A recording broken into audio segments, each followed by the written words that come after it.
50ರಿಂದ 60 ಸಾವಿರ. ಯಾವ ಸರ್ಕಾರ ಕೊಟ್ಟಿದೆ?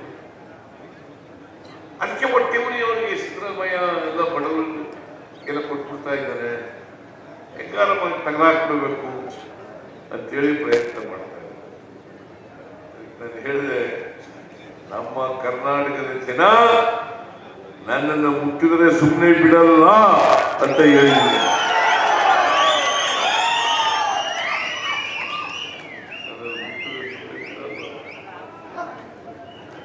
ಸುಳ್ಳು ಇಲ್ಲ.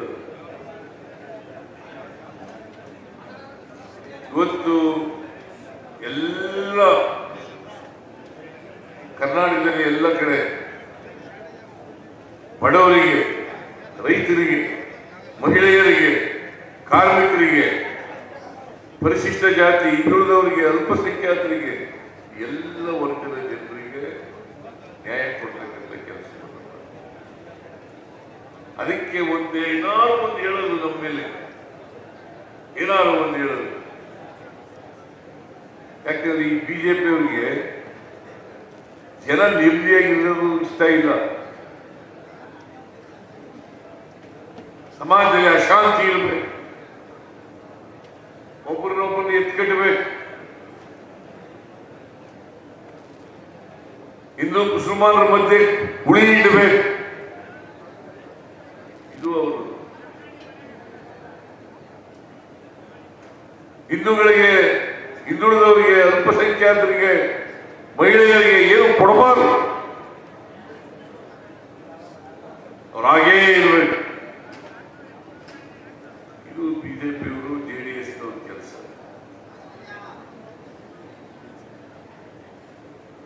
ಅದಕ್ಕೆ ನೀವು ಹೇಳಬೇಕು ಗಟ್ಟಿಯಾಗಿ, ಸಿದ್ದರಾಮಯ್ಯ ಸರ್ಕಾರದಲ್ಲಿ ನಮ್ಗೆ ಅನುಕೂಲ ಆಗ್ತಾ ಇದೆ, ಸಿದ್ದರಾಮಯ್ಯನವರ ಸರ್ಕಾರ ಉಳಿಬೇಕು, ಸಿದ್ದರಾಮಯ್ಯ ಸರ್ಕಾರ ಮುಂದುವರಿಬೇಕು, ನಮ್ಗೆ ಸಹಾಯ ಮಾಡ್ತದೆ ಅಂತ ಹೇಳಿ ನೀವೇನೇ ಅವ್ರಿಗೆ ತಕ್ಕ ಉತ್ತರವನ್ನು ಕೊಟ್ಟಾಗ ಮಾತ್ರ ಅವರು ಸುಮ್ಮನಾಗಲಿಕ್ಕೆ ಸಾಧ್ಯ.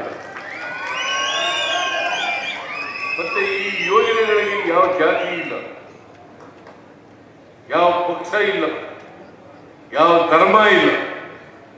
ಬಿಜೆಪಿ ಅವರು ತಗೊಳ್ಳಲ್ವಾ? ಗ್ಯಾರಂಟಿ ಯೋಜನೆಗಳನ್ನು ಬಿಜೆಪಿ ಅವರು ತಗೊಳ್ಳಲ್ವಾ?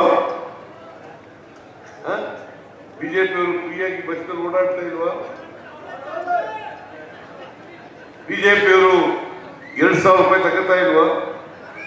ಬಿಜೆಪಿ ಅವರು ಕರೆಂಟ್ ಸಿಗ್ತಾ ಇಲ್ವಾ ಅವರಿಗೆ ಫ್ರೀಯಾಗಿ?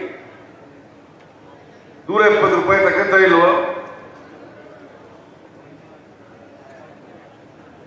ನಾವು ಯಾಕೆಂತಂದ್ರೆ ಬಡವರು ಕೂಡ ಮುಖ್ಯವಾಗಿ ಬರಬೇಕು, ಹಳ್ಳಿಗಾಡಿನ ಜನರು ಕೂಡ ಮುಖ್ಯವಾಗಿ ಬರಬೇಕು.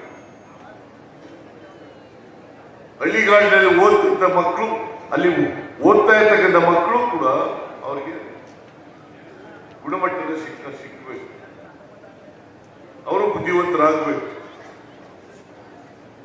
ಅವರು ಶ್ರೀಮಂತರ ಮಕ್ಕಳ ರೀತಿಯಲ್ಲಿ ಬೆಳಿಬೇಕು. ಅದಕ್ಕೋಸ್ಕರನೇ ನಾನು ಹಿಂದೆ ಮುಖ್ಯಮಂತ್ರಿ ಆಗಿರುವಾಗ ಶಿವಭಾಗ್ಯ ಕಾರ್ಯಕ್ರಮ ಜಾರಿಗೆ ತಗೊಂಡು,